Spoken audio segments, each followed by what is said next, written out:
¿Qué tal? ¿Cómo están ustedes?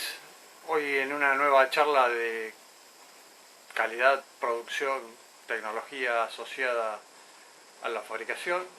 Vamos a hablar un poco de principios de la década del 90, fines de la década del 80, cuáles eran los libros disponibles para uno aprender, cuál era la tecnología disponible entonces para la cual uno hacerse de conocimiento, pensando que Internet estaba realmente en pañales, había correos electrónicos, pero los navegadores y demás era algo todavía bastante incipiente. De hecho, no se conseguía nada y lo que había que acceder era a través de couriers internacionales y estando asociado, como en mi caso, a la Sociedad de Ingenieros de Manufactura de Estados Unidos y a APICS, que eran los lugares de la American Productivity International Control Society, en la cual uno podía estudiar y aprender sobre algunas técnicas de producción. ¿Qué es lo que entonces se conocía? La verdad que la bibliografía era escasa, tampoco eran muy conocidos los cursos, pero sí había algunas personas, sobre todo me di cuenta después, estando en Estados Unidos, uno iba con la idea de que quería o iba a aprender como si fuera a la universidad. Y la verdad que a uno lo ponían en una planta, le pegaban un boleo, le decían, anda, fíjate.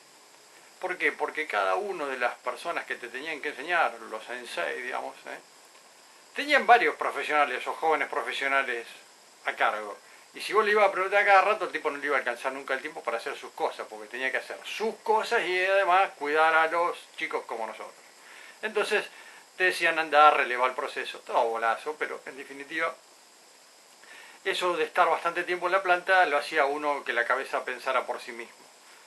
Una de las cosas y los materiales disponibles por entonces, a principios de la década de 90, con las cuales uno aprendía, era a través de algunas personas como esta, que era Kiyoshi Sasaki. Él había escrito un libro que se llamó The Manufacturing Challenge, allá por el año 1987, y fue uno de los primeros japoneses que en Estados Unidos, de primera mano, no un charlatán de feria, sino una persona que había trabajado, que conocía los sistemas de primera mano, empezaba a dar algún tipo de curso. Entonces te mandaban ahí, porque los de tu empresa tampoco tenían sistematizados los conocimientos. Bien. Y él escribió este librito que se llamaba The Manufacturing Challenge, y este libro, Técnica para Mejora Continua, de Kiyoshi Sasaki, sí tenía algo que los demás libros no tenían. ¿Qué es lo que tenía? En principio, si bien eran en blanco y negro y bastante feas, tenía fotos, ¿bien? La otra es que tenía gráficos en planta de procesos productivos. Tenía algunas figuras como habrán visto en algunos lugares, los antes y los después, y arrancaba con un concepto que eran las celdas de trabajo.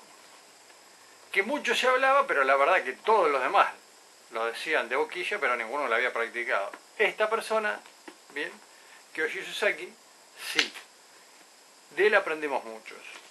Por entonces había una serie de profesores universitarios que estaban haciendo una investigación y habían escrito un libro, este libro 1000 veces citado, pocas veces leído, La máquina que cambió el mundo, Womack, Jones y Ross.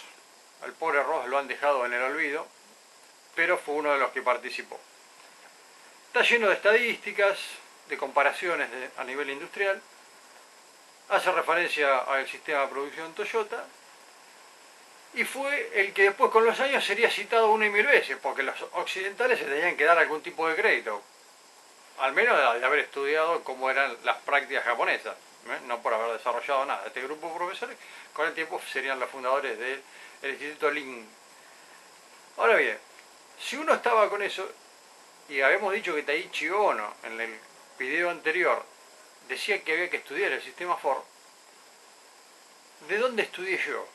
Y de la cual hay estudiado muchos y es donde se debería estudiar más. Es decir, de hecho, en las facultades este libro no se da. Es un libro del año 1984. Se llamó desde el sistema americano de la producción en masa o producción a granel, o, bien, desde el año 1800 a 1932.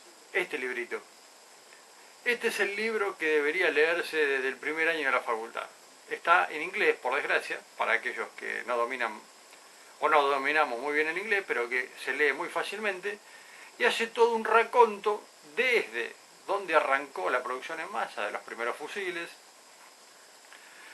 de Eli Whitney, pasando luego a la máquina de coser, posteriormente estas imágenes de las máquinas de coser,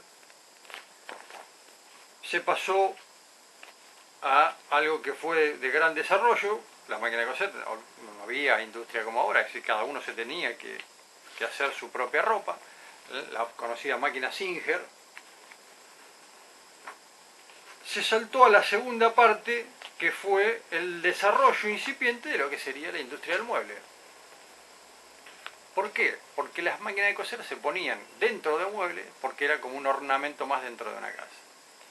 Así que la industria del mueble se empezó a desarrollar como tal a raíz de la industria de la máquina de coser.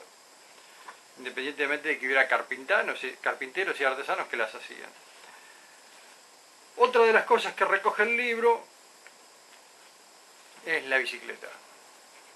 La bicicleta tiene una gran cantidad de componentes y sería lo que después daría vida al desarrollo de los proveedores automotrices.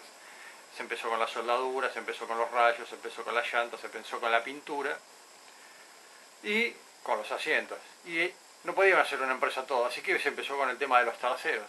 Bien. Esto de principio del año 1900 fue lo que marcó después el avance de la industria automotriz, porque algunos de esos artesanos fueron a parar a la industria automotriz. Por un lado, los que fabricaban motores, pero parte de los que eran carroceros se fueron ahí. Hasta que llegar a dónde? A la parte donde dice The Ford Motor Company, la producción en masa en América. Bien. Y explica con todas estadísticas de qué se trataba el sistema de producción Ford. Montón de imágenes, cifras, quiénes fueron las personas encargadas de hacer las mejoras. Por supuesto no fue Henry Ford quien inventó la línea de montaje, ni mucho menos. Era una persona que se dedicaba a los negocios.